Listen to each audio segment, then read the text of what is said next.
Alrighty, this morning we're going to start with a mini lecture that is moving us forward into our second type of paragraph writing. So we've already covered off descriptive paragraph writing, and today we're going to be looking at how to write a summary. So if you have followed the task list on the website, you should have already watched the short YouTube video by my buddy Sean, who is explaining some tips for writing effective paragraphs. And so we're going to take that exact set of parameters and we're going to make our own summaries right now. So what you'll have to do first is you're going to select one of the 5 readings that we've already completed for the class. So if you go through the modules, any of the documents that are titled Reading 1, Reading 2, Reading 3, and so forth and so on, you can select one of those. You're going to summarize that document. So I've selected the story about Socrates. This is going to be the piece of work that I'm going to summarize. So I'm going to try to get this 3-page story down into 1 paragraph. Okay, so here we go. We start with our title.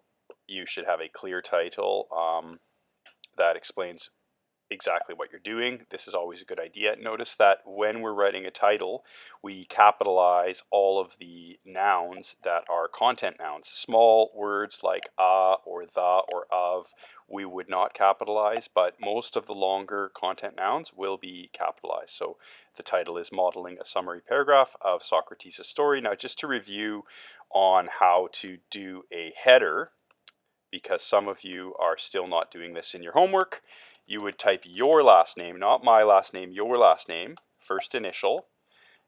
Then we can put I-20, that's the semester we're in, our class, and then what are we doing?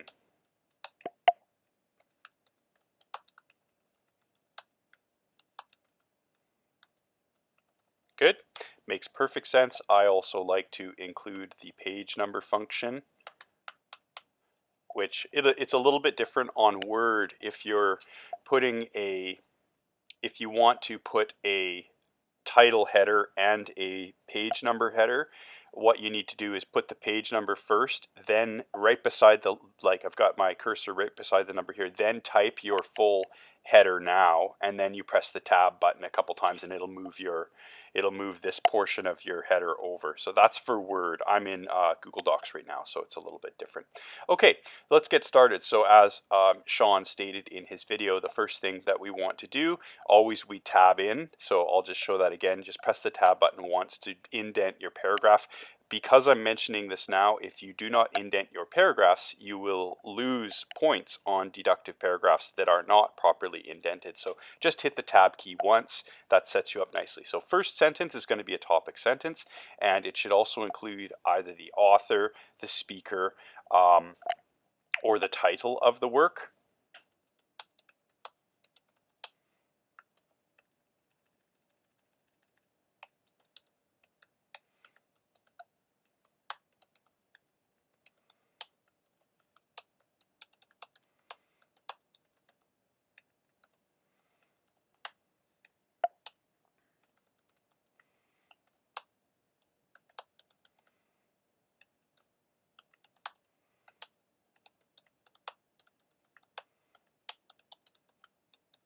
So fairly direct, fairly simple. Another point is just for my convenience when you are setting up your paragraphs, let's do double spaced. So you can just find that on your toolbar up here in a Word document and click double space. This just makes it easier for me to read. So Finlayson's short essay on the life of Socrates demonstrates how important the ancient thinker was to humanity. This very clearly states the author's name. It also states the main focus. So we've covered off Sean's starting advice for the topic sentence. Now, remember, then he says we need to go in chronological order, being brief and clear and catching the most important details. We don't want to include too many specific dates or too many details. So that is part of the tricky aspect of writing a summary, is you're kind of finding that Goldilocks point of retelling, right? You don't want the porridge to be too hot, you don't want the porridge to be too cold. Same, you don't want too many details, you don't want too too few details, okay? And also chronology, following the correct order as it was stated in the original document, unless you're dealing with one of those stories that has a funky timeline that like jumps around and stuff. So we'll do just like Sean advises us.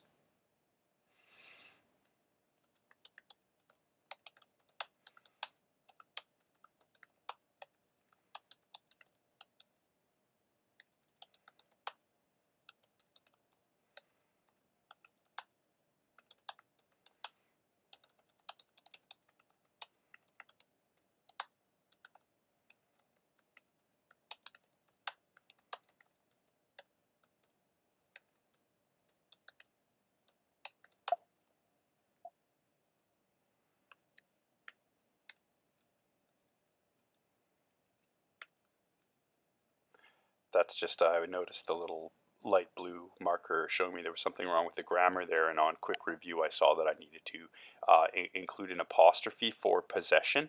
Now notice, here's an interesting point. If somebody's name ends in an S, like Socrates or Moses or Jesus, we put the apostrophe, but we don't put a second S because that's just kind of repetitive and weird. If the ending consonant is a normal consonant, not an S, then we put an apostrophe and the S comes after. That's marking possession. So the military of Athens. Now, if you're dealing with more than one, like let's say, I know I'm getting off track, but we might as well cover off possessive apostrophe. Let's say there were 3 men named John and they all owned the same dog together. Then you would say John's dog, right? Okay, so all of the Johns together own this dog. They own the dog together. Maybe they're roommates and they share a dog. So that covers off apostrophes. With an S, it goes on the outside. With a normal consonant, it goes in front of the S, and if there are more than one person or thing, and then it goes on the outside. Okay, so that's just very brief. Okay.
Okay, how are we doing so far? So now we've covered off kind of the first major chunk that's mentioned in that original story.